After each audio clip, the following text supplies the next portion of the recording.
اب ذرا آ جاتے ہیں نا عوام پاکستان کے اوپر ٹیکسز کی بھرمار اور آئی ایم ایف کا جو سٹینڈ بائی ایگریمنٹ ہوا ہے اس کے اوپر آپ کا سٹانس بڑا کلیئر رہا ہے. میں مسلسل پڑھ رہا تھا, آپ نے سخت مخالفت کی ہے اس معاہدے کے بعد پاکستانیوں کے اوپر لگنے والے ٹیکسز اور مہنگائی کے ازدحام کی.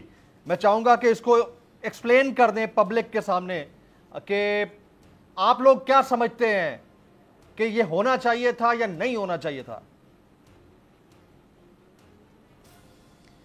بالکل کلیئر ہے کہ قرضوں کی بنیاد پر جو معیشت کڑی ہو وہ مصنوعی آکسیجن کی طرح ہے کہ مصنوعی آکسیجن پر کسی کی لائف قائم ہو.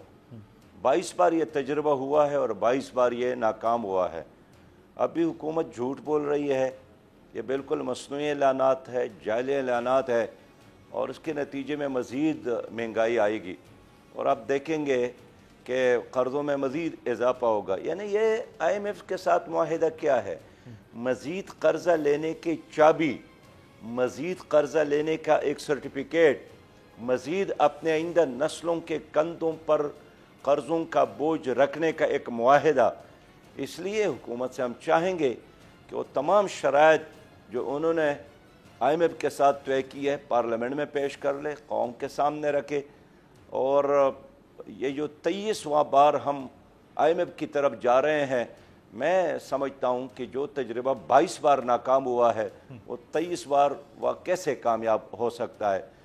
اس کے بجائے ہمیں مینجمنٹ کی طرف آنا چاہیے تھا. حکومت کو چاہیے تھا کہ کنٹرول کرے کرپشن کو, ختم کرے کرپشن کو, اپنے مراعات واپس کر لے, اپنے مینجمنٹ کو بہتر بنا لے, اور ملک کے اندر جو خود پوٹینشل موجود ہے معدنیات کی صورت میں, 1000 کلومیٹر ساحل کی صورت میں, بہترین زرعی زمینوں کی صورت میں, اور اس سے بڑھ کر زبردست اور باصلاحیت نوجوانوں کی صورت میں, اس کو بروئے کار لائیں. لوگ تو باہر بھاگ رہے ہیں, 60 لاکھ روپیہ دے کر موت خرید رہے ہیں, باہر بھاگ رہے ہیں, سمندروں میں ڈوب رہے ہیں. تو یہ کون لوگ ہیں؟ سارے وہی لوگ ہیں جو پاکستانی ہیں. آپ دیکھیں ہر سفارت خانے کے آگے ہمارے باصلاحیت نوجوانوں کی قطاریں آپ کو نظر آئیں گے. یہ سب کے ساتھ وہی لوگ ہیں جو اکثر بہترین تعلیم یافتہ لوگ ہیں, اسپیشلائز لوگ ہیں, ڈگری ہولڈر لوگ ہیں, ملک سے بھاگ رہے. تو میں سمجھتا ہوں کہ اپنے نوجوانوں کو اپرچونٹی دے, اچھا ماحول دے دے. ہمیں قرضوں کی بجائے اپنے معاملات کو بہتر بنانے کی ضرورت ہے. یہ مجھے خود ورلڈ بینک کے نائب صدر میکو میشیمیزی نے بتایا تھا کہ قرضوں کی بنیاد پر کوئی ترقی نہیں کر سکتا. اس نے بتایا کہ ورلڈ بینک اور قوموں کا تعلق ایسا ہے جس طرح ایک گدھا گاڑی کا مالک اور گدھے کا ہوتا ہے. وہ کبھی بھی گدھے کو نہ بھائی بناتا ہے, نہ باپ بناتا ہے, نہ دوست بناتا ہے. وہ اتنا چارک کہلاتا ہے کہ وہ زندہ رہے اور کل اس کے کام آئے.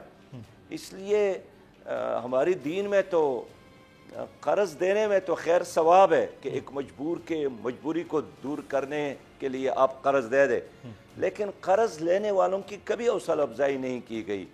اس کے بدلے حضور صلی اللہ علیہ وسلم نے نوجوان کے ہاتھ میں کلہاڑی تمائی اور رسی دی کہ جا کر اس سے کام کرے اور قرضے اور خیرات کی بجائے محنت کر کے اپنے گھر کو آباد کرے. تو میں سمجھتا ہوں کہ ہمیں اپنے نوجوانوں پر اعتماد کرنا چاہیے, اس پر فوکس کرنا چاہیے, اس کے حوصلہ افزائی کرنا چاہیے, اس کو وسائل دینا چاہیے, اس کو بہترین ماحول دینا چاہیے, اور اپنے غیر ترقیاتی اخراجات کو کم کرے, کرپشن کو کم کرے. وہ جو ادارہ جس طرح خود اس دن جناب وزیر اعظم صاحب نے کہا تھا کہ 600 ارب ہم ان 1.5 اداروں کے لیے رکھتے ہیں, جس طرح اسٹیل مل ہے, جس طرح پی آئی اے ہے, جس طرح ریلوے ہے. تو آپ اس کو کنٹرول کر لیں, بجائے اس کے کہ آئی ایم ایف کے کہنے پر آپ نے 415 بلین دوبارہ ٹیکسز لگائیں اور ایک منی بجٹ پیش کیا. پہلا بجٹ ابھی پاس بھی نہیں ہوا تھا کہ منی بجٹ آپ نے لایا.